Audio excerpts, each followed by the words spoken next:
Alors, comment rentrer des données, n'est-ce pas, dans Forecast pour développer, n'est-ce pas, votre estimation conceptuelle? C'est quoi les données qu'il faut indiquer à la première étape de la création, n'est-ce pas, d'une estimation?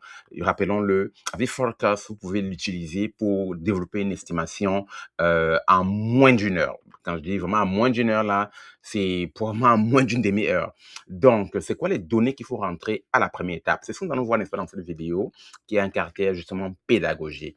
Forecast, c'est quoi? C'est justement votre logiciel. Vous pouvez, n'est-ce pas, avoir accès à ce lien-ci, app.xenophane.ca. Alors, la première étape de l'estimation ici, ce sont les informations du projet. C'est la première étape sur 5, parce que nous avons 5 étapes, comme vous le voyez ici à gauche.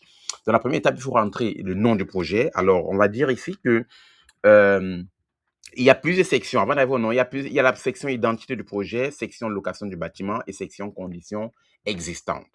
Donc, la section de l'identité du bâtiment. Qu'est-ce qu'on va rentrer ici? On va rentrer le nom du projet. Nous allons dire ici que le projet, c'est Consolidation Alpha,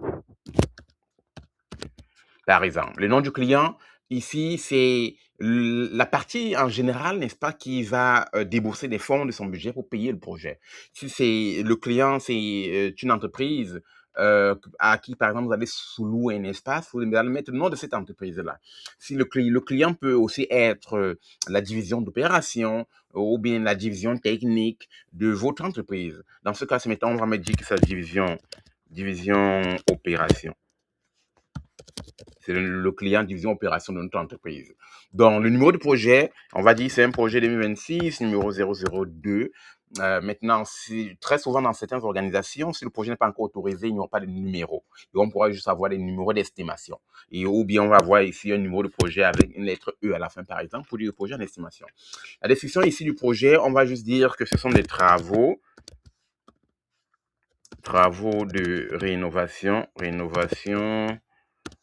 pour la consolidation des équipes d'opération au deuxième étage, par exemple.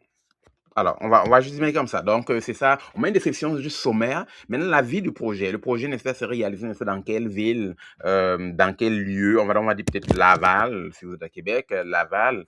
Vous voyez, quand je mets Laval ici, il sélectionne automatiquement la province. Donc, si j'allais le faire à Toronto, alors il devait dire Ontario. Donc, vous voyez ici Laval, par exemple. Alors, mon projet se fait passer à Laval.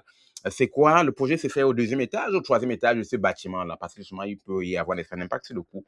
On dit ici, c'était au deuxième étage, on dit 2 ici. C'est quoi le type d'approvisionnement? Alors, on a 3 types d'approvisionnement ici. La méthode traditionnelle, qui est conception, offre et soumission.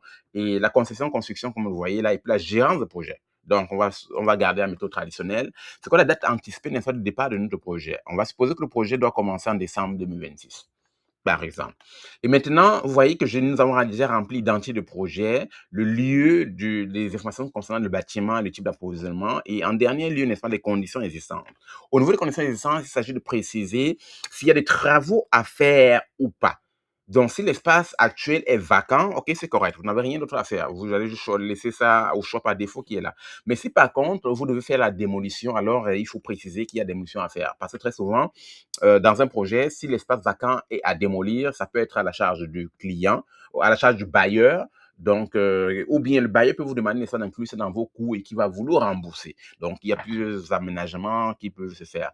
Dans ce cas-ci, s'il y a des travaux de démolition à faire, alors on a 3 options ici. Est-ce que c'est une démolition légère ou c'est une démolition intense? En général, euh, les coûts sont assez légers quand la démolition est légère et assez un peu autour de 15-20 $ du pied carré quand la démolition n'est pas qui est plus intense. Mais si vous estimez que pour votre organisation, vous avez la maîtrise des coûts, peut-être pour vous ça vous coûte 13 $ ou 12 $, vous pouvez, n'est-ce pas, aller le rentrer manuellement. Et dès lors que cela est fait, vous pouvez cliquer ici continuer pour la deuxième étape. Donc voilà de façon sommaire et on peut retourner ici à chaque fois également pour voir les informations que nous avons rentrées à la première étape. Donc voilà, n'est-ce pas, ce qu'il faut faire pour rentrer les informations de départ pour votre projet. Nous rappelons ici qu'il s'agit de l'application Web Forecast qui vous permet de développer des estimations conceptuelles pour vos travaux de rénovation, de construction en contexte d'immobilier corporatif, c'est-à-dire d'aménagement de bureaux. Vous pouvez, n'est-ce pas, accéder à cette application par ce lien, c'est app.xenophane.ca. Si vous y allez là-bas, vous allez pouvoir créer un compte et pouvoir accéder gratuitement, n'est-ce pas, à ce logiciel. Nous allons également le mettre le lien en commentaire.